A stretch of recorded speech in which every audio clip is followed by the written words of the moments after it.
Hey guys, what's going on? I hope you're all doing well. Welcome back to another movie review. Today we're talking about Wrong Turn.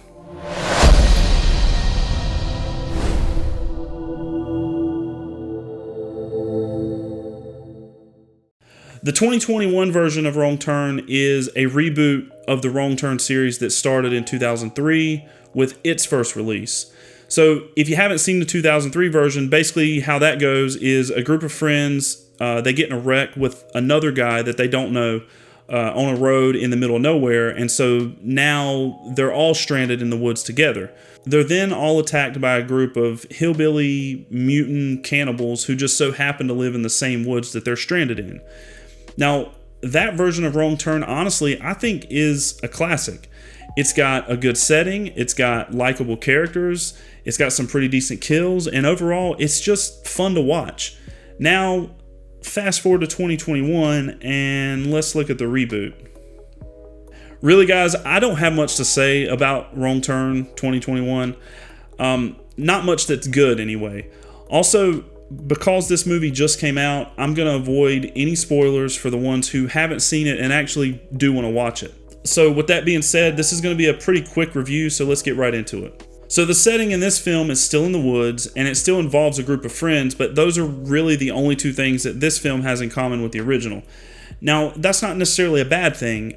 I'm not one that typically complains when a reboot or remake isn't as good as the original. I usually try to find a way to appreciate the reboot on its own. However, in the case of Wrong Turn, I just have to ask, why was this even made? What was the point? So let's get into the story a little bit.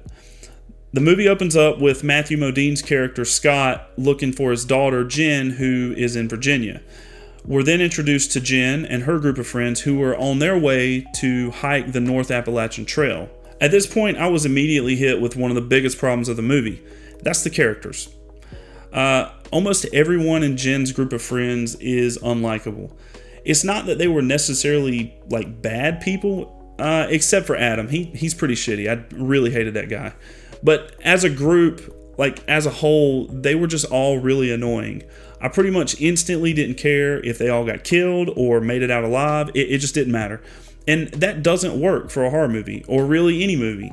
If you don't care about or relate to the characters, then really, what's the point of the story? So, moving on from the characters and kind of getting back into the plot, this group goes hiking, and that's where they run into the Foundation, who is a cult that lives in the woods away from the rest of society. So once they run into them, now Jen and her friends are trying to escape from the Foundation while Scott continues to search for Jen. Of course, there are other things going on that you have to continue watching to figure out, but without spoiling it, that's pretty much the plot. That's really all there is to it. It's the Foundation trying to kill Jen and her friends, and Scott trying to find Jen. So that's pretty much the story. Now let's talk about the other big problem with this movie. It's just boring. It's a little under 2 hours long, which is pretty lengthy for a slasher horror movie, but that would be fine if it was a good story and had some likable characters. But I found myself pausing throughout the whole movie just to see how much more time there was left. The kills are mostly all lame. There's nothing scary about the film at all, and there's no tension or sense of dread to keep the viewer engaged. As a matter of fact, the night I watched it, I fell asleep and had to finish it the next day, and I probably wouldn't even have finished the movie if I hadn't already planned on doing this review. Now that I've spent the last few minutes trashing this movie, let me try to say at least something positive about it. There were a couple of scenes that I think were pretty decent. One of the kills near the beginning was kind of cool, and there is a scene in a tunnel towards the end that was okay also. And honestly, the best thing about Wrong Turn is the ending. For a pretty awful movie, I thought the ending was really good. Again, I won't give anything away, but that whole end scene was pretty badass, and it almost made up for the rest of the movie, but just almost. So to summarize Wrong Turn 2021, lame kills, not scary, annoying characters, boring plot, good ending.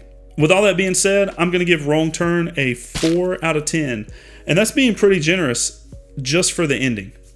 All right, guys, that's going to do it for this review. If you like all things film, music, and gaming related, don't forget to like and subscribe for more videos each week. Also, let me know in the comments what you thought about Wrong Turn 2021. I'll see you all in the next video. Thank you for watching. Bye.